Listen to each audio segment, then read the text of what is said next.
chapter 12. லூக்காவின் சுவிசேஷம் 12ஆம் அதிகாரம். Jesus said in verse 48. 48ஆம் வசனத்திலே இயேசு சொல்கிறார், the last part. கடைசி பகுதி. To those who are given much, much will be required, and to whom much is entrusted, of him they will ask the more. எவனிடத்தில் அதிகம் கொடுக்கப்படுகிறதோ அவனிடத்தில் அதிகம் கேட்கப்படும், எவனிடத்தில் அதிகமாய் ஒப்புவிக்கிறார்களோ அவனிடத்தில் அதிகமாய் கேட்பார்கள். Do you know that God will require more from you than from some believers in the CSI church? CSI சபையில் இருக்கக்கூடிய ஒருவரை காட்டிலும் உங்களிடத்திலிருந்து அதிகமாய் தேவன் கேட்பார் என்பதை அறிந்திருக்கிறீர்களா? That means when God judges that person and you, he's going to judge you by a higher standard. தேவன் உங்களையும் அவரையும் நியாயந்தீர்க்கும் பொழுது உங்களை உயரமான ஒரு நிலவரத்திலிருந்து அவர் உங்களை நியாயந்தீர்க்க போகிறார். You know that God will expect more from you than he will expect from a believer in some Pentecostal church. சில பெந்தகோஸ்தே சபையில் இருக்கக்கூடிய விசுவாசியினிடத்திலே ஆண்டவர் எதிர்பார்ப்பதை காட்டிலும் முன்னிடத்திலே அதிகமாக எதிர்பார்ப்பார் என்பதை அறிந்திருக்கிறாயா? If we only glory that, oh, we know more than them, அவர்களை காட்டிலும் எங்களுக்கு அதிகமாக தெரியும் என்பதை மட்டும் நாம் பெருமைப்பட்டுக் கொண்டால், say, oh, they are wrong in so many things, இவர்கள் பல காரியங்களிலே தவறாக இருக்கிறார்கள் என்று நாம் சொல்லுவோமானால், what you say may be right, நீங்கள் சொல்வது ஒருவேளை சரியாக இருக்கலாம், they are wrong in so many things, அவர்கள் பல காரியங்களிலே தவறாக இருக்கிறார்கள், but then God will judge you by a much higher standard. ஆனால் தேவன் உங்களை உயரமான நிலவரத்தின்படி நியாயந்தீர்க்க போகிறார். Because he has given more to you. ஏனென்றால் உங்களிடத்தில் அதிகமாக அவர் கொடுத்திருக்கிறார். Supposing you are working in a company, நீங்கள் ஒரு கம்பெனியிலே வேலை செய்கிறீர்கள் என்று வைத்துக் கொள்வோம், கொள்வோம், you are appointed for purchasing material for the company, கம்பெனிக்காக பொருட்களை வாங்கக்கூடிய அங்க ஒரு துறையிலே நீங்கள் வேலை செய்கிறீர்கள். If they give you only 1000 rupees, then you have to bring material only worth 1000 rupees. 1000 ரூபாய் உங்களுக்கு கொடுத்து பொருட்களை வாங்கி வர சொன்னால் நீங்கள் 1000 ரூபாய் பெருமானமான பொருளை தான் வாங்கி வருவீர்கள். But to another person they gave 100,000 rupees. ஆனால் இன்னொரு மனிதனுக்கு 1,00,000 ரூபாயை கொடுக்கிறார். He can't bring the same amount. அவர் நீங்கள் கொண்டு வந்த 1000 ரூபாய் பொருளை போல பொருளை கொண்டு வந்தால் போதுமா? No, they'll say we gave you 100,000 rupees. இல்லை அப்பா, உன்னிடத்தில் 1,00,000 ரூபாய் கொடுத்தேனே. You can't bring the same small quantity this man brought. இந்த மனிதன் கொண்டு வந்த கொஞ்சம் பொருளை போல நீ கொண்டு வர முடியாது. You have to bring 100 times more. நீ 100 மடங்கு அதிகமாக கொண்டு வர வேண்டும். So let us say some brother in or sister in the CSI or Pentecostal church gets angry. CSI சபையிலோ அல்லது பெந்தகோஸ்தே சபையிலோ ஒரு சகோதரி கோபப்படுகிறாள் என்று வைத்துக் கொள்வோம். And you get angry. நீங்களும் கோபப்படுகிறீர்கள். One day you stand before God. ஒரு நாளிலே நீங்கள் தேவனுக்கு முன்பாக நிற்கிறீர்கள். Both of you committed the same sin. நீங்கள் இருவருமே ஒரே பாவத்தை செய்தவர்கள் தான். God says to the other person, okay, I will be a little lenient with you. மற்ற நபரை பார்த்து ஆண்டவர் சொல்லுவார், சரி நான் இந்த அளவிலே கொஞ்சம் சாதகமாய் உனக்கு சாதகமாய் இருக்கட்டும் என்று சொல்லி விடுவார். 20 years in your church you never heard about anger. 20 ஆண்டுகளாக உன்னுடைய சபையிலே கோபப்படக்கூடாது என்கிற பிரசங்கத்தை நீ கேட்கவில்லை. You can go. நீ போகலாம். You won't get a reward, but you can go. உனக்கு அதற்காக வெகுமதி கிடைக்காது, ஆனால் நீ போகலாம். And now he turns to you. இப்பொழுது உங்களை பார்க்கிறார். Says, you have no excuse. உனக்கு போக்கு சொல்ல இடமில்லை. For 20 years you went for the conference, you heard it and you never took it seriously. 20 ஆண்டுகளாக கான்ஃபரன்ஸ் போய் நீ கேட்டுக்கொண்டே இருக்கிறாய், ஆனாலும் சீரியஸா எடுத்துக்கொள்ளவில்லை. I have to judge you with a very strict judgment. மிகவும் கண்டிப்பான ஒரு தீர்ப்பை நான் செலுத்த வேண்டும் உன் மீது. I don't know what that judgment is going to be and I don't want to find out also. அந்த நியாய தீர்ப்பு என்ன இருக்க போகிறது என்று எனக்கு தெரியாது, அதை கண்டுபிடிப்பதிலும் நான் கண்டுபிடிக்க மாட்டேன். But see what it says here. அல்ல இங்க என்ன சொல்லப்பட்டிருக்கிறது என்று பாருங்கள். Verse 47. 47ஆம் வசனம்.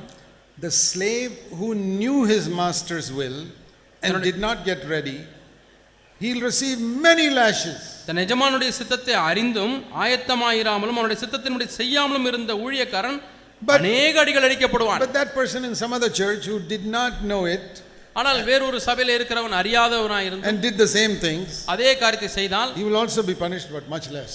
அவனுக்கும் தண்டனை கொடுக்கும், ஆனால் குறைந்த தண்டனை தான். How can God, who is a righteous judge, when two people have committed the same crime, give more punishment to one and less punishment to the other? இரண்டு பேர் ஒரே விதமான தவறை செய்து கொண்டு அவருக்கு முன்பாக நிற்கிறார்கள். எப்படி நீதியுள்ள தேவன் ஒருவருக்கு அதிகமான தண்டனை ஒருவருக்கு குறைவான தண்டனை கொடுக்க முடியும்? Does that happen in a human court? மனுஷிக வழக்கத்தின்படி வழக்கு மன்றத்தில் இது நடந்திருக்கிறதா? That two people committed murder. இரண்டு பேர் கொலை செய்து விட்டார்கள். And one fellow is given 2 years in jail, the other fellow is hanged. ஒருவனுக்கு 2 வருஷம் சிறை தண்டனை, இன்னொரு மனிதனுக்கு தூக்கு தண்டனை. Same crime. அதே குற்றம் தான். Is that righteous? அது நீதியான தீர்ப்பா? In a human court, no. மனிதனுடைய வழக்கு மன்றத்திலே அது நீதியான தீர்ப்பு அல்ல. But see how it is in God's court. ஆனா தேவனுடைய வழக்கு மன்றத்திலே எப்படி என்று பாருங்கள். He did the sin, this fellow did the same sin. இவன் அந்த பாவத்தை செய்கிறான், அதே பாவத்தை இவனும் செய்திருக்கிறான். Less punishment, more punishment. குறைவான தண்டனை, அதிகமான தண்டனை. Have you read this verse? இந்த வசனத்தை வாசித்திருக்கிறீர்களா? Let me show you another verse. இன்னொரு வசனத்தை உங்களுக்கு காண்பிக்கட்டும். James chapter 3. இரண்டாம் அதிகாரம். And now this verse is for the elder brothers. இந்த வசனம் மூப்பர்களுக்கு, மூத்த சகோதரர்களுக்கு, all those who preach. பிரசங்கம் பண்ணுகிற எல்லாருக்கும். James 3 verse 1. யாக்கோபு 3ஆம் அதிகாரம் 1ஆம் வசனம். Dear brothers, don't many of you become teachers because you will incur a stricter judgment. என் சகோதரரே, யாக்கோபு 3:1, அதிக ஆக்கினை அடைவோம் என்று அறிந்து உங்களில் அநேகர் போதகராகாதிருப்பீர்களாக. The more you teach, the stricter will be your judgment. எந்த அளவுக்கு அதிகமாக நீங்கள் போதிக்கிறீர்களோ அந்த அளவுக்கு அதிகமாக கண்டிப்பான நியாய தீர்ப்பு உங்களுக்கு இருக்கும். So in this room, who is going to get the strictest judgment?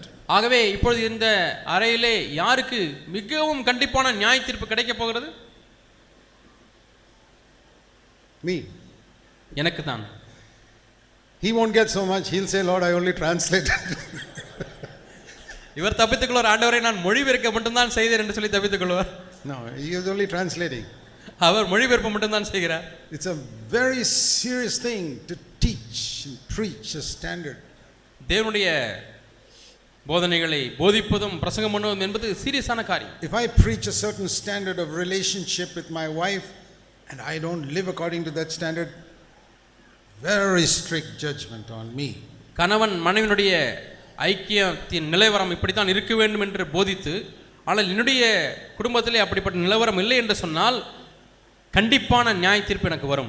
If I preach a certain standard of bringing up children and I don't bring up my children that way, my judgment is going to be very strict. இப்படித்தான் பிள்ளைகளை வளர்க்க வேண்டும் என்று போதிக்கிறேன், ஆனால் நானும் அப்படி பிள்ளைகளை வளர்ப்பதில்லை, எனக்கு வரக்கூடிய நியாய தீர்ப்பு கண்டிப்பானதா இருக்கும். If I preach a standard of purity with the eyes or love of money, I don't live according to that myself, very strict judgment. கண்களிலே தூய்மையை குறித்து போதிக்கிறேன், பண ஆசை இல்லாமல் இருக்க வேண்டும் என்று போதிக்கிறேன், என்னுடைய வாழ்க்கையிலே அந்த தரத்தின்படி வாழவில்லை என்று சொன்னால் எனக்கு வரக்கூடிய தீர்ப்பு மிகவும் கண்டிப்பானதா இருக்கும். If I say you must be merciful to others and I am not merciful to others, very strict judgment. மற்றவர்கள் மீது இரக்கமாயிருங்கள் என்று போதிக்கிறேன், நான் மற்றவர்கள் மீது இரக்கமாய் இல்லை என்று சொன்னால் என் மீது வரக்கூடிய நியாய தீர்ப்பு கண்டிப்பானதா இருக்கும். So God's way of judgment, you understood a little principle now.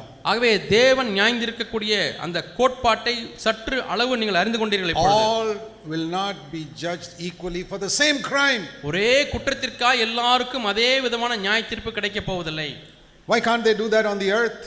ஏன் பூமியிலே அப்படி அவர்கள் செய்யவில்லை? Because in the earth they don't go by how much you know, they only go by what you did wrong, that's all. இந்த பூமியிலே இந்த உலக வழக்கின்படி நீங்கள் எந்த அளவு தெரிந்திருக்கிறீர்கள் என்பதை குறித்து காரியம் இல்லை, என்ன தப்பு செய்திருக்கிறீர்கள், குற்றம் செய்திருக்கிறீர்கள் என்பதை குறித்து தான் தண்டிப்பு. Two people did the same crime, same judgment. இரண்டு பேர் ஒரே விதமான தப்பு செய்தார்கள் என்று சொன்னால் ஒரே விதமான நியாய தீர்ப்பு. There's only one place where the judgment will be different, that is God's throne. ஒரே ஒரு இடத்திலே மட்டும் தான் நியாய தீர்ப்பு வித்தியாசமானதா இருக்க போகிறது, அது தேவனுடைய சிங்காசனம். And it will be exactly equal to your knowledge. அது நீங்கள் பெற்றுக்கொண்ட அறிவுக்கு தகுந்த அளவிலேயே அது இருக்க போகிறது. That is why I say it's a very serious thing if your knowledge leg is so long and your life is only half of that. ஆகவே தான் உங்களுடைய அறிவு நீண்டு கொண்டே போகிறது, ஆனால் வாழ்க்கையோ அதிலே பாதி தான் இருக்கிறது என்பது சீரியஸான காரியம் என்று உங்களுக்கு போதிக்கிறேன். How shall we escape this stricter judgment? இந்த கண்டிப்பான நியாய தீர்ப்புக்கு நாம் எப்படி தப்பித்துக் கொள்ளலாம்? One way. ஒரு வழி உண்டு. Make sure that your life leg is always equal to your knowledge leg. உங்களுடைய அறிவு என்கிற அந்த காலினுடைய அதே அளவு உங்களுடைய வாழ்க்கை என்கிற காலம் இருக்க வேண்டும் என்பதிலே கருத்துள்ளவர்களாயிருங்கள். Is that very difficult? அது கடினமான காரியமா? Does a baby say, ஒரு குழந்தை எப்படி சொல்லுமா? oh, it's so difficult, my right leg must become as long as my left leg when I grow up? ஐயோ, நான் வளர வளர என்னுடைய வலது கால் இடது கால் அளவுக்கு வளர வேண்டும் என்று இருப்பது மிகவும் கடினமாக இருக்கிறது என்று ஒரு குழந்தை சொல்லுமா? So difficult. மிக மிக கஷ்டம் என்று சொல்லுமா? Which baby says that? எந்த ஒரு குழந்தை அப்படி சொல்லும்? All babies, their legs are growing equally. எல்லா குழந்தைகளுக்கும் அந்த இரண்டு கால்களும் ஒரே அளவாய் தான் வளர்ந்து கொண்டே இருக்கிறது. That is the normal development. அதுதான் சாதாரண வளர்ச்சி. If it is abnormal, the doctor says something is wrong with this baby. அசாதாரண வளர்ச்சி இருக்கும் என்று சொன்னால் மருத்துவர்கள் இந்த குழந்தையிடத்தில் ஏதோ குறை காணப்படுகிறது என்று சொல்வார்கள். We have to stand steady on our feet. நம்முடைய கால்களிலே நாம் நிலையாக நிற்க வேண்டும். Most believers are standing like this. அநேக விசுவாசிகள் இப்படி சாய்ந்து கொண்டு தான் நின்று கொண்டிருக்கிறார்கள். Knowledge is so much. அறிவு பெருகி இருக்கிறது. Life is so little. வாழ்வு என்கிற கால் குறைந்த அளவே வளர்ந்திருக்கிறது. Now we have to work on the side which is weak. இப்பொழுது எந்த பகுதி பலவீனமாக இருக்கிறதோ அங்கே நாம் கிரியை செய்ய வேண்டியிருக்கிறது. Develop it. அதை நீங்கள் மேன்மைப்படுத்துங்கள். In many places in Tamil Nadu you have seen these gymnasiums where they do exercise. தமிழ்நாட்டிலே பல இடங்களிலே நீங்கள் ஜிம்னேசியம் பார்த்திருக்கிறீர்கள். உடல் பயிற்சி செய்யக்கூடிய கூடம், உடற்பயிற்சி கூடம். And outside there will be a picture of one man standing with so many muscles. அங்கே வெளியே பார்த்தீர்கள் என்று சொன்னால் அந்த உடற்பயிற்சி கூடத்துக்கு வெளியே ஒரு பைல்வான் நிற்பது போல ஒரு போட்டோ, ஒரு படம் இருக்கும்.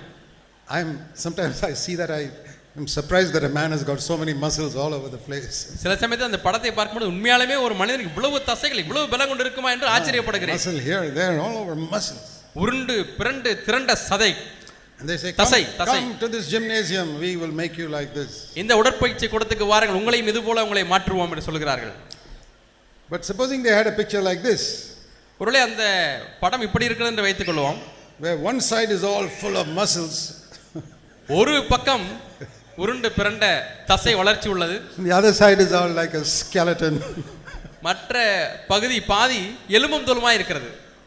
Come, we will make you like this. வாருங்கள், உங்களை இது போல மாற்றுவோம் என்று சொன்னால் எத்தனை பேர் போவீர்கள்? Who will join that gymnasium? எத்தனை பேர் அப்படிப்பட்ட உடற்பயிற்சி கூடத்திலே சேருவீர்கள்?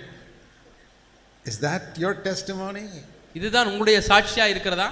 Our knowledge is so much. எங்களுடைய அறிவு பெரியதா இருக்கிறது. But our life is such like a skeleton. எங்களுடைய வாழ்க்கையோ எலும்பு கூடை போல இருக்கிறது, எலும்பும் தோலுமாய் இருக்கிறது. Now if it is like that, அதுபோல இருக்குமே ஆனால் then we must go and exercise this side a little more. இப்பொழுது நாம் உடற்பயிற்சி கூடத்துக்கு சென்று இந்த பக்கம் அதிகமாய் உடற்பயிற்சி செய்ய வேண்டியிருக்கிறது. Say, Lord, my knowledge is so much. ஆண்டவரே, என்னுடைய அறிவு பெருத்து போய் விட்டது. My life is so little compared to. ஆனால் அதை ஒப்பிட்டு பார்க்கும் பொழுது என்னுடைய வாழ்க்கை மிகவும் குறைந்த அளவாக இருக்கிறது. I am speaking so much beyond my knowledge. ஆண்டவரே, என்னுடைய அறிவுக்கு பின்பாக நான் எவ்வளவோ வாழ்க்கையில் வளர வேண்டியிருக்கிறது ஆண்டவரே. It doesn't matter if your knowledge is little. உடைய அறிவு குறைவா இருந்தாலும் அது ஒரு பொருட்டல்ல. A baby's legs are so little. ஒரு குழந்தையுடைய கால்கள் சிறிய கால்களாக இருக்கிறது. But both legs are equal. ஆனால் இரண்டு கால்களும் சம அளவாய் வளர்ந்திருக்கிறது. So there's nothing wrong if your knowledge is little. ஆகவே உங்களுடைய அறிவு குறைவா இருக்கிறது என்பதிலே ஒரு தவறும் இல்லை. Make sure your life is equal to your knowledge. அதற்கு ஏற்றாற்போல உங்களுடைய வாழ்க்கையும் வளர்ந்திருக்கிறது என்பதில் நிச்சயமாயிருங்கள். As the knowledge increases, the life also increases. எந்த அளவுக்கு அறிவு வளர்கிறதோ அந்த அளவுக்கு உங்களுடைய வாழ்க்கையிலும் வளர்ச்சி காணப்பட வேண்டும். So this is an important principle in God's judgment. ஆகவே தேவனுடைய நியாய தீர்ப்பை பார்க்கும் பொழுது இது ஒரு முக்கியமான தத்துவமாக இருக்கிறது. God, to whom more is given, more will be required. என்னிடத்தில் அதிகமாய் கொடுக்கப்பட்டிருக்கிறது அவனிடத்தில் அதிகமாய் கேட்கப்படும். It's a tremendous honor and privilege when we receive the truth of God. தேவனுடைய சத்தியத்தை நாம் பெற்றுக்கொள்ளும் பொழுது அது நமக்கு ஒரு பெரிய கனமாகவும் அது ஒரு பாக்கியமாகவும் இருக்கிறது. It's like a sacred treasure that God has given us. தேவன் நமக்கு கொடுக்கக்கூடியதான புனிதமான ஒரு பொக்கிஷமாக இது காணப்படுகிறது. That's one of the things Paul told Timothy. Pavul தீமோத்தேயுக்கு ஒன்றை சொல்கிறார். Paul tells Timothy, பவுல் தீமோத்தேயை பார்த்து சொல்கிறார் in 2 Timothy 2 தீமோத்தேயு chapter 1 verse 12. 1ஆம் அதிகாரம் 12ஆம் வசனம். He says, verse 13, retain the standard of sound words which you heard from me. என்னிடத்தில் கேட்டிருக்கிற ஆரோக்கியமான வசனங்களின் சட்டத்தை கைக்கொண்டிரு என்று சொல்லி 13ஆம் வசனம் பின்பகுதியிலே வாசிக்கிறோம். Verse 14. 2 தீமோத்தேயு 1:14. This treasure which the Holy Spirit has entrusted to you, you must guard it carefully. உன்னிடத்தில் ஒப்புவிக்கப்பட்ட இந்த நற்பொருளை நமக்குள்ளே வாசம் பண்ணுகிற பரிசுத்த ஆவியினாலே காத்துக்கொள். That is like saying 1 crore rupees the Holy Spirit has given you, just take care that you use it carefully. பரிசுத்த ஆவியானவர் 1 கோடி ரூபாயை உங்களிடத்தில் கொடுத்திருக்கிறார், அதை பத்திரமாய் பாதுகாத்து அதை பயன்படுத்து என்று சொல்வது போல. Do you realize that the knowledge that God has given our CFC churches is like a treasure? நம்முடைய CFC சபைகளிலே தேவன் கொடுத்திருக்கக்கூடிய அறிவு என்பது ஒரு பொக்கிஷம். You think back to the days before you joined our church. நம்முடைய சபைகளிலே நீங்கள் சேருவதற்கு முன்பதாக உள்ள நாட்களை எண்ணி பாருங்கள். Yeah, you were a Christian. நீங்களும் கிறிஸ்தவராய் இருந்தீர்கள். You were baptized. ஞானஸ்நானம் பெற்றீர்கள். What did you know about the truth of God? ஆனால் தேவனுடைய சத்தியத்தை குறித்து என்ன அறிந்திருந்தீர்கள்? What was the quality of your home life? உங்களுடைய குடும்ப வாழ்க்கையினுடைய நிலவரம் எப்படி இருந்தது? What did you know about God's ways in the new covenant? புதிய உடன்படிக்கையிலே தேவனுடைய வழிகளை குறித்து என்ன அறிந்திருந்தீர்கள்? But what a lot of treasure you got after coming to the church and then coming to the conferences. நீங்கள் சபைகளுக்கும் கான்ஃபரன்ஸ் கூட்டங்களுக்கும் வந்து எவ்வளவு பொக்கிஷங்களை பெற்றுக்கொண்டீர்கள் என்பதை எண்ணி பாருங்கள். What is that for? அது எதற்காக?